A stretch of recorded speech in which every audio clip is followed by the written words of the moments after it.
Isang 4 na taong gulang na batang babae ang pinag-uusapan natin dito. Pinakakasuklam-suklam.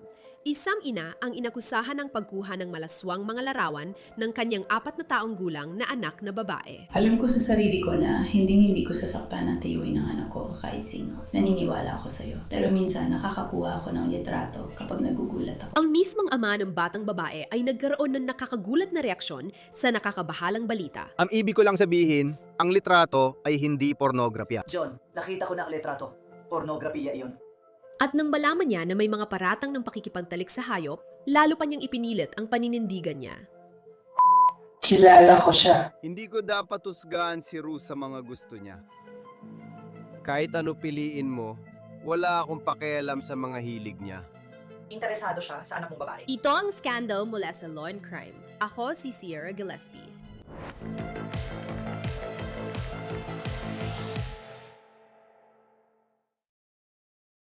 Hayaan ninyong simulan ko ito sa pagsasabing mahirap ito. Ang mga paratang laban sa mga magulang na ito ay talagang kasuklam-suklam. Nakakabahala talaga ang paratang na ginagamit nila ang 4 na taong gulang nilang anak na babae at kinukunan ng malaswang hubad na larawan. At idagdag pa, dyan ang paratam na ang ina ay inabuso rin ng sexual ang mga aso ng pamilya. Ito na ang sukdulan ng kasuklam-suklam at lalo lang itong nagiging mas kakaiba. Ang ABDL ay nangangahulugang Adult Baby Diaper Lover o isang matanda na mahilig sa lampin ng sanggol. Dahil ang kinahiiligan ko ay ang maging parang sanggol mismo. Sige. Uy, gusto ko talagang maging parang sanggol. Siya ang daddy ko. Kung interesado ka sa ganitong kaso, tinatalakay natin ang maiinit na balita sa true crime, body cam footage, interogasyon at malalalim na pagsisiyasat ng mga eskandalosong kaso. Mag-subscribe sa Scandal channel na ito at i-on ang notifications para hindi ka makaligtan ng kahit ano. Ngayon, tatalakayin natin ang kaso ni na Larissa Jordan at Jonathan Whitwell na naganap sa Lake Stevens, Washington. Mga 45 minutong biyahe hilagang silangan ng Seattle ito, dito nakatira ang magulang na sina Larissa Jordan at Jonathan Whitwell. Magkasama nilang inaalagaan ang 4 na taong gulang nilang anak na babae na hindi ko babanggitin ang pangalan. Bihira ninyong marinig ang mga pangalang Larissa, Jonathan o John. Gaya ng ipinaliwanag sa mga panayam ng pulis, si Larissa ay tinatawag sa palayaw na Rue at si Jonathan naman ay tinatawag ng lahat na Irish.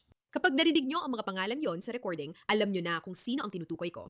Ibinabalik tayo ng iskandalong ito sa tagsibol na nakaraang taon. Noong Abril 16, 2025, nakatanggap ang National Center for Missing and Exploited Children ng tip na mayroong malaswang larawan ng isang bata na na-flag sa app na Kik. Agad nagsimula ang investigasyon at mabilis na nauwi ito kina Irish at Rue bilang pangunahing suspect.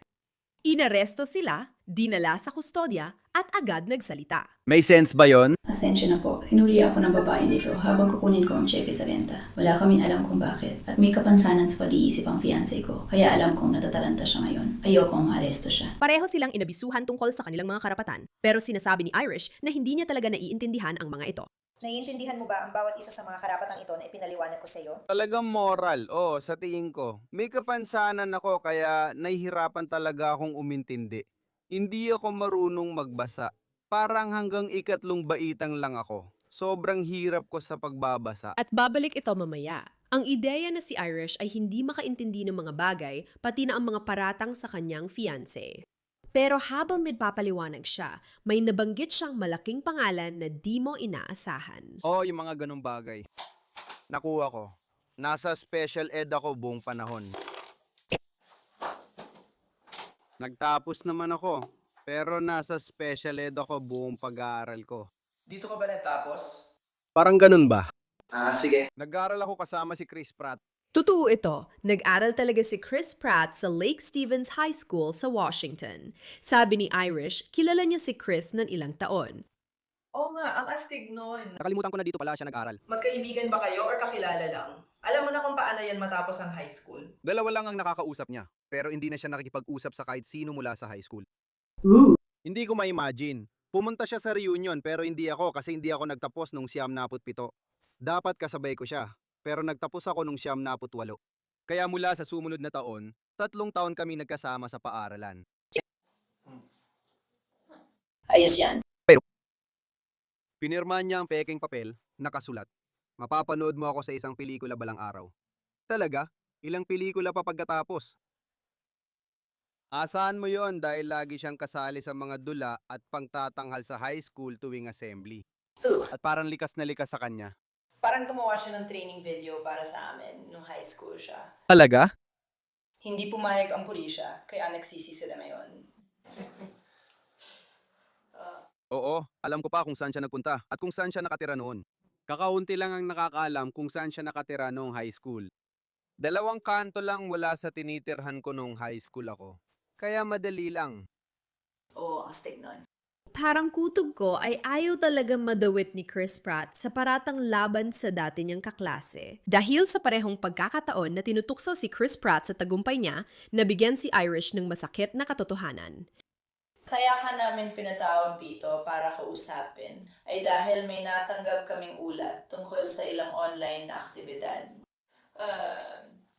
na may kinalaman sa isang account na posibleng konektado sa'yo. Oo, kasi may nagsabi tungkol sa investigasyon sa online account ko. Sabi ko, sige, lahat ng ginagawa ko online ay magugulat ako. Sige, wala akong maisip na kahit ano. Wala akong maisip. Literal na meron akong Facebook, Instagram, at Snapchat at iba pang ganyan. Bihira ako nang gamitin ng ilan sa mga yon. May Snapchat ako na araw-araw kong ginagamit, Instagram at Facebook, pero hindi naman talaga. Halos sabay naganap ang panayam kina Irish at Rue. Alam ng investigador na galing sa isa sa kanilang telepono ang larawan, pero dahil shared ang accounts nila, di matukoy agad ang responsabale. Kaya nagsimula silang magtanong tungkol sa anak nilang babae.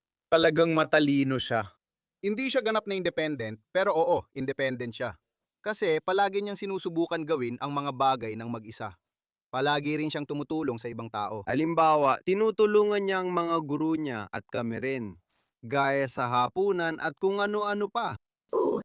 Kaya madali siyang pakisamahan na bata o... Oh, syempre. Pero nagkakaroon din siya ng mga sumpong paminsan-minsan tulad ng ibang bata. Pero madalas kapag pagod na siya.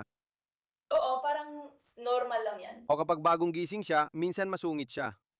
Minsan masungit siya o kaya namang sobrang tahimik. Kanina, tahimik siya nung nagising siya. Ilang oras lang ang nakalipas. O hindi ko alam kung anong oras na pero ibig kong sabihin, Alam ko na hindi naman talaga dapat may paboritong magulang, pero ikaw ba ang paboritong magulang? siguro si mami may inis at itutulak siya palayo, sasabihin pa niya, kakauwi ko lang galing trabaho. Pero hindi naman ako nagtatrabaho, kaya parang sila ang trabaho ko. Kung madaldal si Irish tungkol dito, kabaligtaran naman si Rue. Mahiyain siya kahit kausap ang mga detektib. May ilang alalahanin kami sa kalitasan kaugnay ng investigasyon tungkol sa iyong anak na babae. Isa yun sa mga dahilan kung bakit gusto ka namin makausap na yon. Sasaklawin ng warrant ang mga elektronikong kagamitan, kaya't matitingnan namin yon. Masilip yon. Alam po dahil sa aking trabaho na may ilang mga kink na hindi naman pinapansin ng mga taong katulad natin. May mga bagay na tinatawag ng ilan ng mga kink na malinaw na labag sa batas at kinasasangkutan ng mga bata. Oo, at hindi ko kailanman isinangkot ang aking anak na babae sa kahit anong ganyan. Na-impress ako nung 5 taong gulang pa lang siya, kaya. Sige, ikaw ba ay nagulat nang marinig mo ako sabihin yon? Hindi ko intensyon takutin ka at hindi ko rin intensyon magtago ng mga sekreto sa'yo. Ako lang, akala ko kasi, dahil nakipag-usap ako sa parang isang tao na baka 17 taong gulang or ganon. Sige, sabihin mo pa sa akin ang tungkol sa pakikipag-usap mo online at baka masolusyonan natin ito agad. Tulad ng sinabi mo, Nag-ASL ka sa Snap, di ba? oo, nakikipag-usap ako sa mga chat group, pero lagi namang tinitingnan ng mga admin para siguraduhin na walang nasa legal na edad doon. Naging emotional si Rue habang nag-uusap sila. Nagtanong siya tungkol sa anak nila bago ibunyag ang kink na pareho raw nila ni Irish. Hindi ko alam ang mangyayari, parang nababaliw na ako habang tinutulungan kita. Sige, sabihin mo lahat ng kinatatakutan mo. Natatakot ako sa anak kong babae at hindi ko alam ang nangyayari dahil sa kung paano nangyayari ang lahat ng ito. At naiinis na ako sa sarili ko dahil hindi ko Sige, magiging diretso ako sa Rue kasi ayoko, hindi ko naman sinusubukan. Wala naman sa atin na sumusubok dito na guluhin ka. Lahat tayo ay sinusubukang malaman ang totoo. Wala akong balak pag initan ka o ang iba pa. Gusto ko lang malaman ang totoo. Seryoso, di kita lulukohin. Nangako ako, pwede mo akong tanungin. Kung di ko alam sagot, sasabihin ko. Hindi ko masasagot yan. Pero, nandito tayo para alamin yon. Ayos ba? Mukhang may gumamit ng kick account mo para magpadala ng malasmong mga larawan ng anak mong babae. Sige. Yeah, yun ang nangyayari. Kaya ang kailangan ko lang sa'yo ay 100% katotohanan.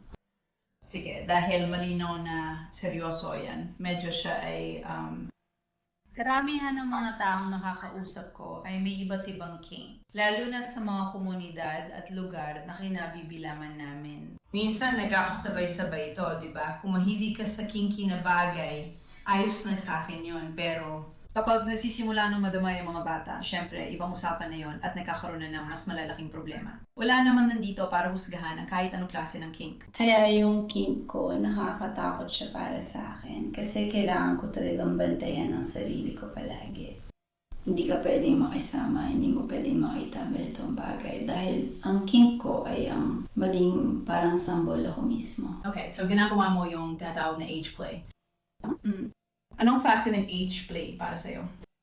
Ano, napapanggap ka bang sobrang bata? O nagre-regress ako para makabalik. Hindi ko naman ito lagi tinuturing na sexual na kink. Okay, para sa akin, nagre-regress ako sa mas batang isip. Kasi nakakatulong ito sa akin. Pinananatili ako nito. Hindi ako gaano nababalisa. Oo, siguro. Okay, may sense naman yon.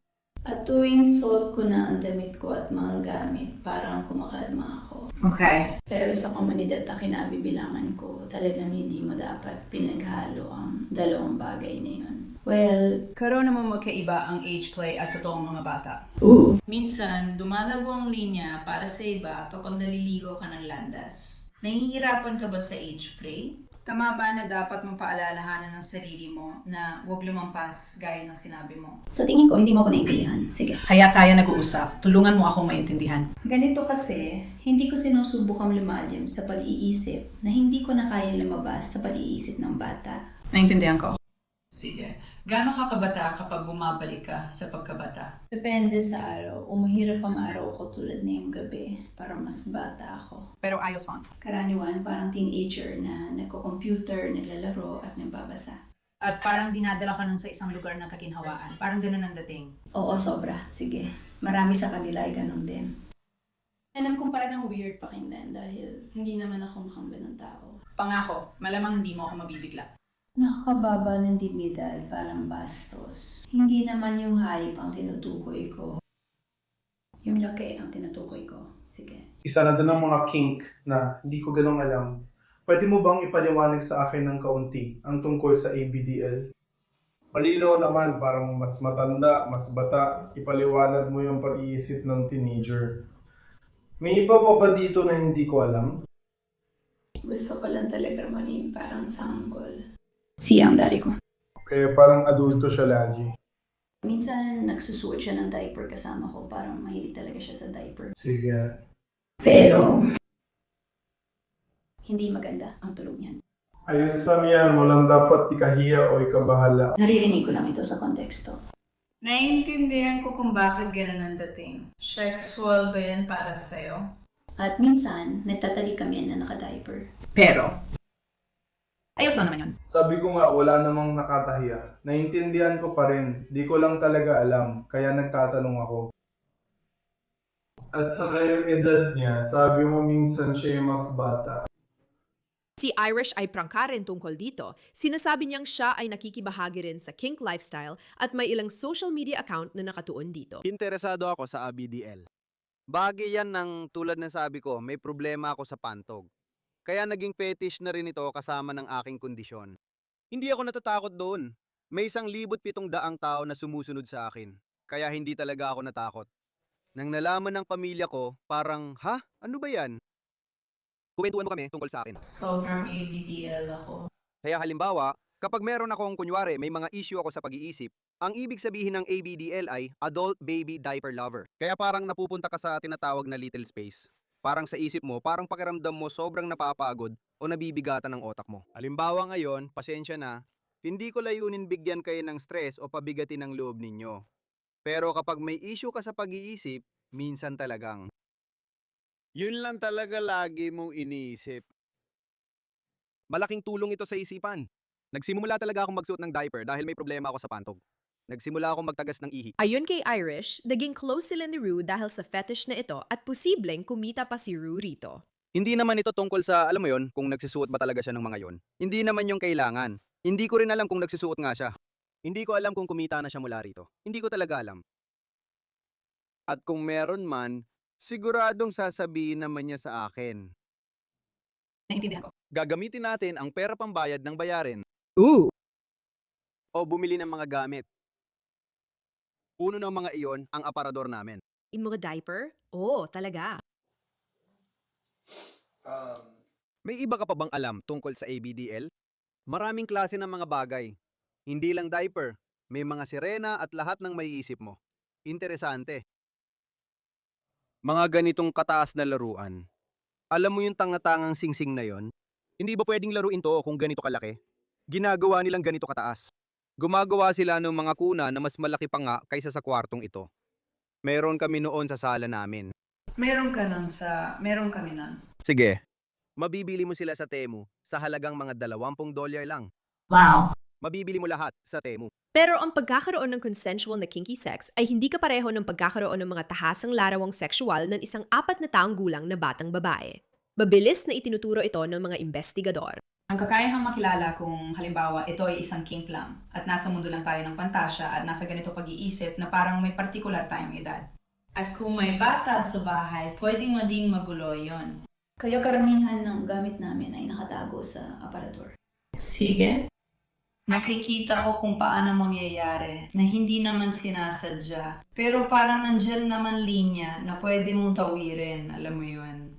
At para sa ilang tao, matagal na nilang pinagdadaanan o pinoproblema yan. Parang nilalabanan nila yung mga pagnanasa na yon at may mga bata sa paligid at hindi naman nila gustong gawin yon at ayaw din nilang pag-usapan. Matagal na itong nangyayari taon-taon at kadalasan puno ng hiya at lahat ng dalawang bagay.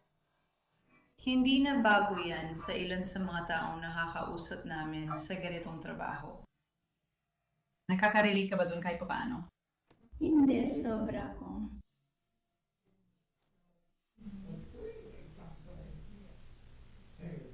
Inabuso buong buhay ko. Hindi ko balak iparanas yun sa anak kong babae.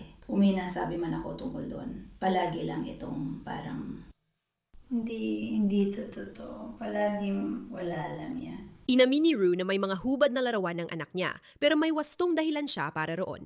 Nagulat ka ba sa sinabi ko sa iyo kahit papaano? Sige. Sobra. Sige. May naranasan ka na kung ganyan dati. Nagkaroon ka na ba ng pagkakataon na hindi naling malinaw ang hangganan sa usapin ng edad pagdating sa kanya? Meron bang kahit ano na? Hayaan mo itanong ko ito. Sa anong punto, kung meron man, sa tingin mo, magiging illegal ang age play? Kung ang legal na edad ay mas mababa sa 18. Sige, so sino man na mas bata sa 18 na gumagawa nito, ano ang magiging illegal doon? Ano mga klase ng babay sa labas ng bathtub? Parang hindi naman talaga bathtub. Pero kapag sinabi mo maniwala ka man o hindi, iba-iba talaga ang definisyon at pananaw ng mga tao tungkol dito. Kaya yung iba sa mga tanong ko parang, salamat, Captain Obvious. Syempre, alam ko na. Pero kapag sinabi mo mga bagay sa labas ng bathtub, ano ang ibig sabihin nun para sa'yo? Parang hubad lang siya kapag pinapalitan ng diaper o naliligo sa bathtub. May mga magulang na kumukuha ng cute na litrato ng anak sa bathtub, pero hindi yon ang tinutukoy natin. Iba ang ibig nating sabihin. Nakuhanan mo na ba siya ng litrato maliban sa mga litrato niya sa bathtub? Tungkol sa diaper rash niya, oo, minsan. Di ako nagkaalala sa diaper rash. Ayos lang yon. Pero bukod doon at sa medical na litrato, may iba ka pa bang kuha sa kanya? Paano ito sa diaper rash? May larawan ng diaper rash sa gilid ng bingi niya. Siya. May litrato siya na nakausli ang buhit sa bathtub at natira ang bubble bath na parang... Ganito kasi yon. Yung paliwanag sa litrato ng diaper rash, madalas palusot sa mundo ng child pornography. Hindi ko akalain dalawang inosente larawan lang ang magdudulot nito. Higit pa sa dalawa yon. Alam ko higit pa sa dalawa, pero dalawa lang ang natatandaan kung ako mismo ang gumawa. Naiintindihan ko na kapag kumuha ka ng litrato ng diaper rash, Karaniwan, hindi naman malalagay sa alanganin ng magulang, di ba? Kung parang may medical na bagay na ikinababahala ko, kailangan kong kuhanan niya ng litrato at ipakita sa isang tao dahil may medical akong alalahanin. Iyan ang madalas kong marinig na palusot mula sa mga taong naaakit sa mga bata. Madalas, sinasabi nilang may tumubo, kaya kailangan ko na ng litrato, di ba? Siya lang ang dahilan kung bakit buhay pa ako ngayon. Uminom na ako ng mga tableta noon bago ko pa siya nagkaroon. Gusto kong maging tapat sa'yo. Naiintindihan ko ang sinabi mo. Hindi mo kailanman gagawin ng kahit ano para siyakan siya. Meron bang kahit anong bagay na gagawin mo na may kinalaman sa kanya na? Maaring pumasok o mapasama sa alanganing bahagi na hindi naman siya masasaktan, hindi siya makakaramdam ng sakit, pero maaring tulad ng pagkuha ng mga larawan o video o mga ganung bagay. Hindi yun ginagawa dahil sa kink. Hindi ko kailanman ginawa mga ganong bagay. Sige. Sinabi mo sa akin na may mga taong nagtatanong tungkol sa kanya. May mga tao talaga nagtatanong tungkol sa kanya. May mga nagtatanong, may mga humihingi ba ng mga video o larawan niya sa'yo? Karaniwan, mga larawan ang hinihingi nila at isang beses lang ako nagpadala ng larawan sa isang tao at iyon ay larawan niya na nakadamit ng maayos. Sige. At iyon ay bahagi lang ng isang normal na pag-uusap. Hindi ko ginagawa yan. Siya talaga ang taming dahilan kung bakit ako buhay pa ngayon. Uminom na ako ng mga tableta sa opisina bago ko siya makilala. Ngayon, gusto kong maging tapat sa'yo. Naiintindihan kong sinasabi mo. Hindi mo kailanman gagawin ng anumang bagay na makakasakit sa kanya. Mayroon bang kahit anong bagay na gagawin mo na may kinalaman sa kanya na? Maaring pumasok sa gray area na hindi naman siya masasaktan or magdudulot ng sakit, pero maari pa rin may kinalaman tulad ng pagkuha ng larawan or video. Hindi ginagawa dahil sa sexual na pantasya. Hindi ko kailanman ginawa mga ganung bagay. Sige. Sabi mo may mga nagtatanong tungkol sa kanya. May mga taong nagtatanong talaga tungkol sa kanya. May mga nagtatanong, may mga humihingi pa ng mga video o larawan niya sa'yo. Karaniwan, mga larawan ang hinihingi nila at isang beses lang akong nagpadala ng larawan sa isang tao at iyon ay larawan niya na nakadamit ng buo. Sige. At iyon ay bahagi lang ng isang normal na usapan. Pero ang reaksyon ni Rue nang malaman niyang may totoong child porn na umiikot tungkol sa anak niya ay kakaiba. Nakipag-usap na ako sa 12-12 ng tao. Malamang daan-daan ang nakausap niya na nasa sitwasyon o kalagayan tulad mo. Kaya may karanasan kami kung paano mag-react ng mga tao sa mga bagay at sinasabi namin sa kanila, mga bagay. At ang katotohanan na sinasabi namin sa iyo na may mga malalaswang larawan ng 4 na taong gulang mong anak na babae sa internet at may mga pangmomolestya, panggagahasa at iba pang bagay. Ni isang luha ay hindi tumulo mula sa iyong mata habang ginagawa mo ang krimen.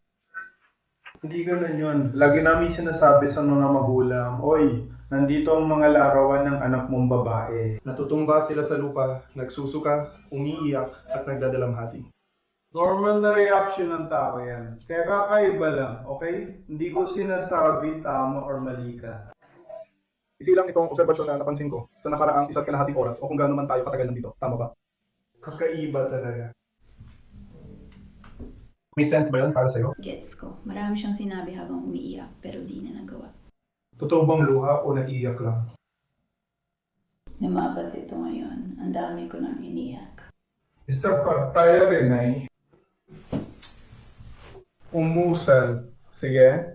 At ang pag-usal ay hindi ko alam kung anong sinasabi mo. Papunta sa isang larawan ng pantal, larawan sa bathtub, diba? Dun sa bubble bath o kung ano man ang inilarawan mo.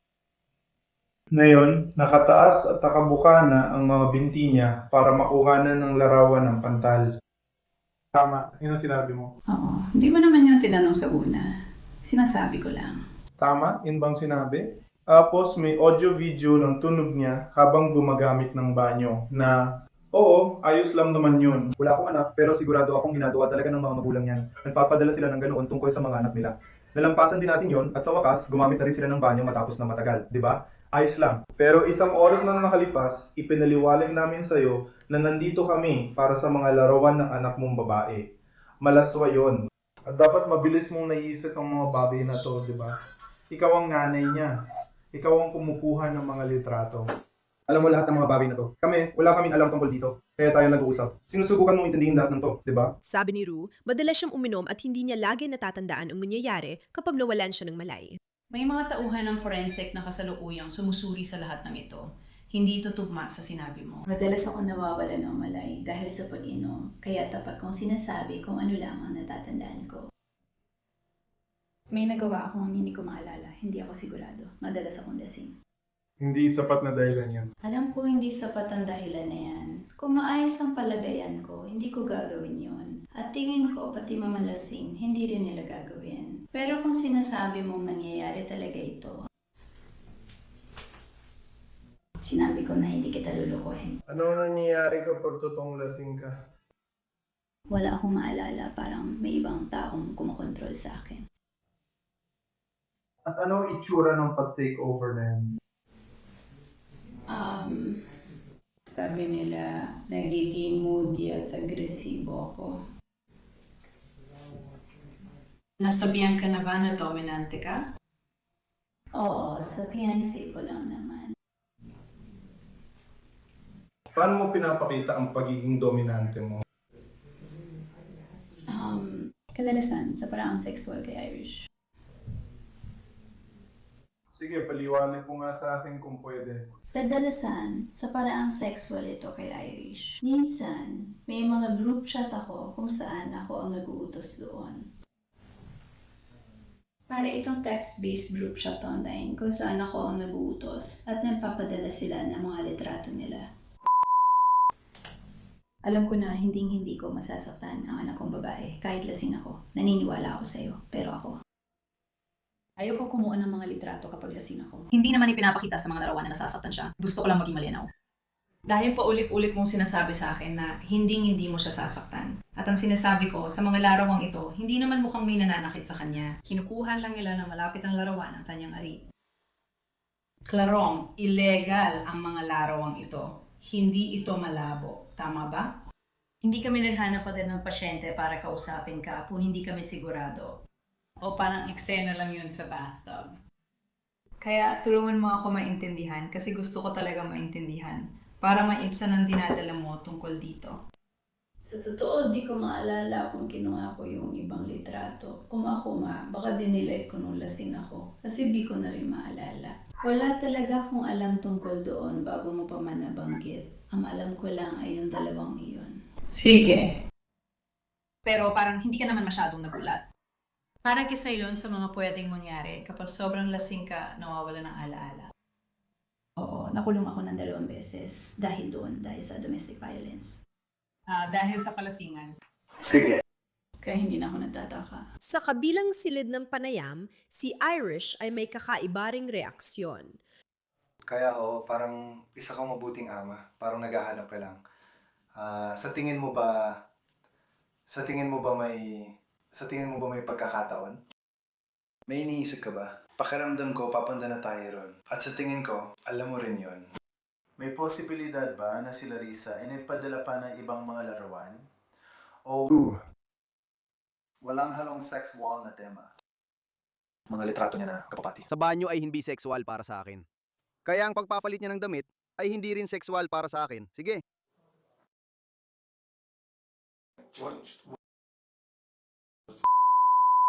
Ibig ko sabihin, hindi naman talaga ito isang bagay na gusto kong makita ng kahit sino. Pwede ko bang ilarawan ang larawang ito para sa'yo? Sige, sa tingin ko, hindi. Ay lang namin mabitla ka. Oo. Si. Isa itong graphic na larawan. Sige. Anong pakiramdam mo dahil alam mong nasa internet ito? Nandiyan na yan, hindi na mawawala. Diyos ko, ang sama. Ano yun? Hindi na mawawala sa internet yan. Habang buhay na yan. Ano ang nararamdaman mo? May alam mo yan. Mangyayari talaga yan. Kahit ano na lang. Oo. Darating talaga ang social media.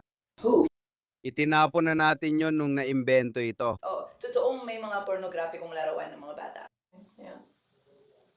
Hindi naman malaking issue na ikaw ang may-ari niyan. Ibig kong sabihin, ayoko talaga. Sinasabi ko lang. Kung pinili ng anak kong babae na gawin ito sa inaharap. Tama.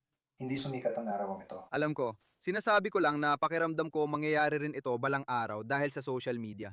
Ganito kasi yun. Ipinakita mo sa amin na isa kang mapagmahal at mapagprotekta na ama. Sabi mo na rin, obsessed ka sa anak mong babae. Siya ang mundo mo.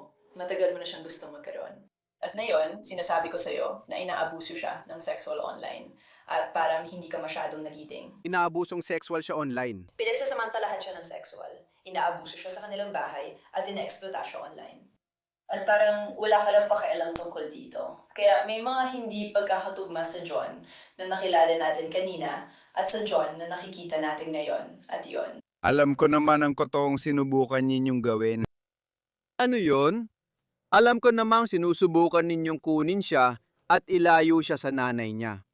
Wala akong interes na kunin ang bata mula sa kahit sino sa kanila. Wala akong interes na kunin ang bata mula sa isang mapagmahal na tahanan. Period. Mapagmahal siya. Pero hindi ko iiwan ang isang bata sa isang mapanganib na sitwasyon. At yan ang sinusubukan kong alamin. Ang trabaho ko, ang pinaka-importanteng bagay na ginagawa ko ay panatilihing ligtas ang mga bata. Pinaka-importante niyang gawin ay panatilihing ligtas ang mga bata. Sa ngayon, ang pinakamahalagang magagawa mo para makatulong, dahil alam kong mahal mo siya at siya ang buhay mo, ay maging 100% tapat sa amin. Sa tingin ko, may mga bagay sa isip mo na pinipigilan mong sabihin na ayaw mong pag-usapan sa amin dahil sa kung anong dahilan. At naiintindihan ko yon, tama. Nakipag-usap na ako sa maraming tao na napunta na rin sa kalagayan mo nun. Siguro, nasa isang relasyon sila sa isang tao na mayroong sexual na ugnayan o sexual na relasyon sa isang bata. O mismo sila ang may sexual na contact sa bata, yung sexual na relasyon. Okay? Hindi ito unang beses na siya man o ako ay nakipag-usap na sa isang taong nasa alinman sa mga sitwasyon na yun. Okay? Sinabi ng mga investigador kay Irish na kausap nila si Rue sa kabila at umaamin ito sa ilang maling gawain. Sa tingin ko, panahon na siguro na pag-usapan natin ang mga bagay na ayaw mong pag-usapan kasama si Rue. Anong ibig mo sabihin? Kailangan mo bang lumaktaw ng kuunti? Si Rue, sobrang nalalasing, handa nagpa-blackout. Oh, Mga larawan kasama si Santa. Sinasamantala ba ni Rue ang aso ng sexual? hindi ginagawa ni Rue yun. Anong ibig mong sabihin na inaabuso niya yon sa sexual na paraan? Kakakwento lang niya sa mga detektive na nasa kabilang kwarto doon. Inaabuso niya sa sexual ang aso. At ayun, nakakita na rin tayo ng ebidensya. Anong ibig mo sabihin? Nakikipagtalik siya sa mga aso. Pareho sila. Hindi ko alam. May isa bang mas mabuti kaysa sa isa pa? Hindi ko alam. Alam ko lang, mahilig siya doon. King? Interesado siya sa pagkipagtalik sa hayop. Oo, hindi naman ako nababahala doon. Hindi, ano ang sinabi niya sa'yo tungkol doon? Wala naman talaga. Anong ibig mong sabihin? Napag-usapan lang. Oo. Bakit naman ako maiinis doon? Hindi ko naman tinatanong kung naiinis ka. Ang tinatanong ko, ano ang sinabi niya? Sinabi ba niya? Yun nang. Uy, nga pala, mahilig ako sa bestiality. Oo. Aba, lumabas na ang araw. Ganun ba talaga? Ganon tayo kadalasan. Sige, ibig ko sabihin, Ang relasyon natin, hindi ko kina-question ang kakulangan ng paghusga sa mas maraming bagay kaysa sa iba. Hindi yon ang tanong ko. kaya basta, sige, tama. Akala mo siguro hinumusgahan kita, pero hindi. Ang tanong ko ay, parang, Hindi ko siya inuusgahan at ako ang nag-aalaga sa aso namin. oo, at hindi naman yun ang punto ko. Hindi rin yun ang tanong ko. Ang tanong ko ay tungkol sa pag-uusap. Tama ba? Kasi kapag may nakilala akong bagong tao at may sinabi siya sa akin, sinabi mo sa akin yun, hey, gusto kong manood ng basketball. Alam mo, tatanungin pa kita tungkol sa basketball. Ano mga team ang gusto mo? Hindi ako mahilig magtanong. Pero magkakaroon pa rin ng pag-uusap. Hindi ba talaga kayo nag-uusap? Parang ganun kasi ang dating. Nagsisex lang kayo, nagkakaanak, tapos hindi na kayo nag-uusap sa isa't isa. Hindi naman namin buong araw pinag-uusapan ang mga fetish namin. At di rin namin napag-uusapan kung gusto niya yon. Maging aso ka ngayon din. Hindi namin kailanman pinag-uusapan yan. Hindi ko yan kinukwento kahit kanino. Mula dito, lalong umiinit ang mga pangyayari. Mukhang hindi naiintindihan ni Irish ang bigat ng mga paratang laban sa kanya at kay Rue. Ngayon, ano masasabi mo na yung alam mong naipapadala si Rue na mahamalaswang larawan niya sa kanya? Sa totoo lang, yung laro ang sinabi mo, kailangan ko pa ng mas maraming detalye kaysa sa isang litrato lang niya na nakabuya niyang. Hindi sapat ang impormasyong yon. Mga 2% lang yon. Kailangan kong makita lahat ng usapan bago at pagkatapos ng litrato. Pati rin ang pag-uusap niya sa taong yon. Ano yun? Ano sa akin? Sa anong sitwasyon ba okay magpadala ng binuong larawan? Maraming iba't ibang bagay na pwedeng ibig sabihin yan. Yan ang punto. Ako yon o kaibigan kong nagbabahagi ng litrato niya.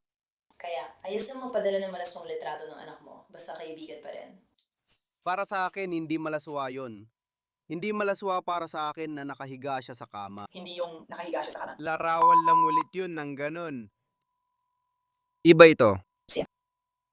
Ito ay ligtas malaman. Ang ibig mo sabihin. Oh. Hindi. Ang sinasabi ko, magpapatuloy pa rin ako sa pag-iingat. Siguro, hindi ko alam. Paano mo siya mapoprotektahan mula kay Ru? Oo.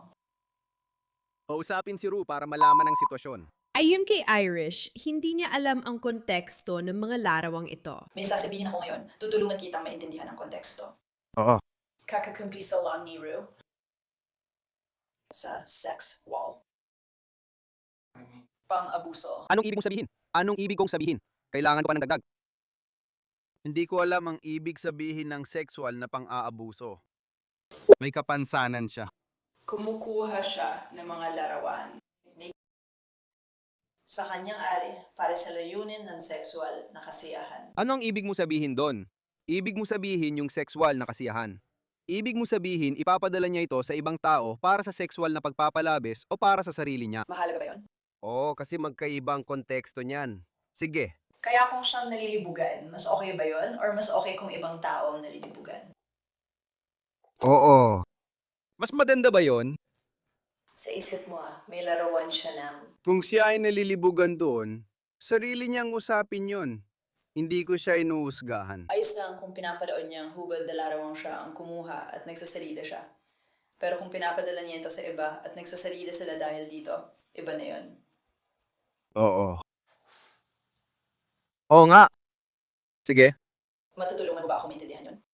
Dahil magkaibang tao sila. At magkaibang konteksto. Tulad ng sinabi ko, dalawang magkaibang sitwasyon para sa akin.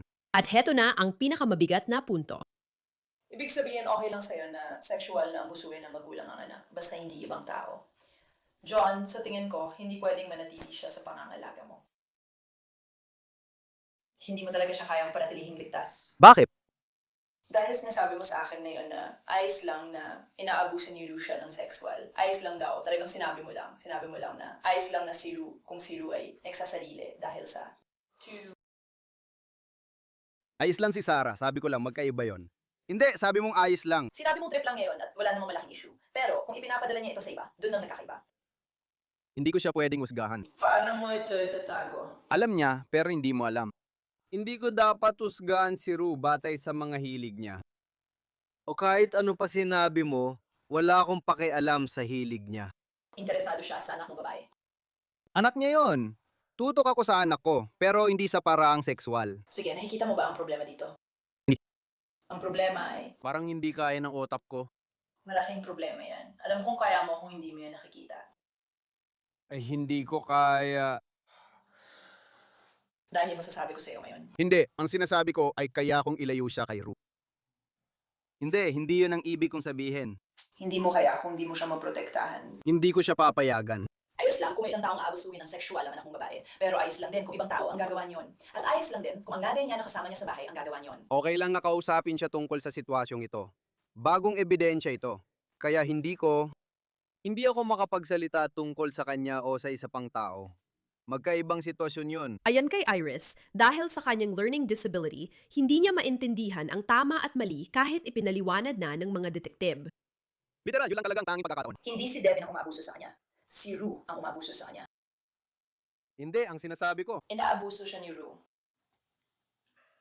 Hindi ko alam anong hindi mo maintindihan doon. Nandun si Ru, sumusulat ng paghingi ng tawad sa pag-abuso at pagsamantala niya sa sarili mong anak na sinasabi mong sobrang kinahukumalingan mo. Anak mo, mahal mo at duhay mo, na buong buhay mong hinahad na ayaw mong mahiwalay at ipinakakong gagawin lahat para protektahan siya at hindi pababayaan mapag-isa sa iba. Pero yung babaeng tumulong sa'yo, likain at palakihin siya.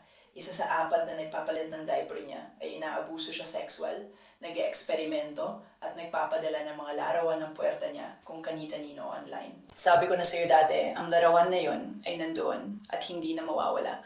Ipasa-pasa lang ng mga pedophilia ang larawan yon magpakailanman.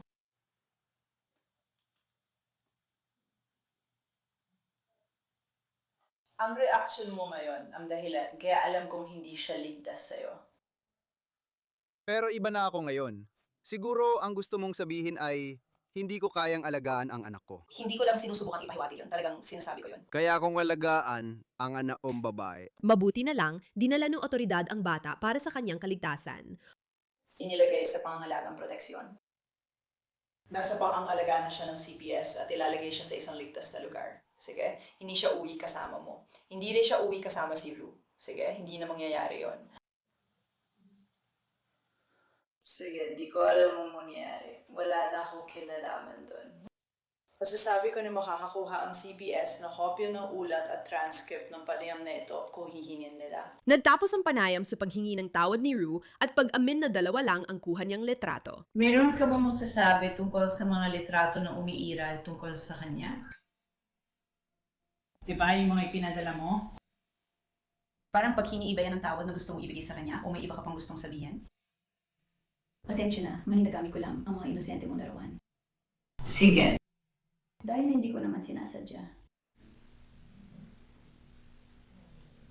Walang dahilan para doon. Sige.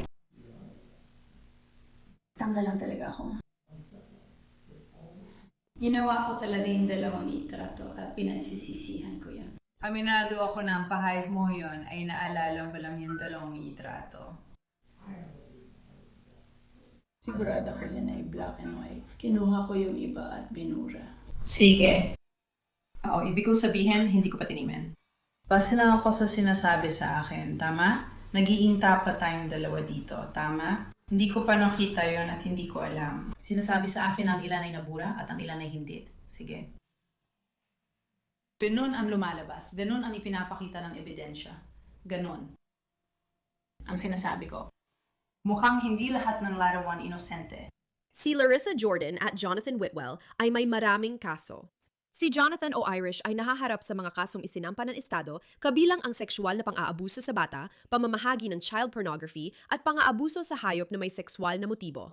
Si Larissa Jordan o Rue ay kinasuhan din sa federal na antas at kasalukuyang nahaharap sa kasong paggawa ng child pornography. At diyan muna nagtatapos ang episode ng Scandal natin ngayon. Kung may mga idea kayo para sa susunod na episode ng Scandal, mangyaring ipadala ito sa amin. Ang aming tip line ay scandal@lawancrime.com.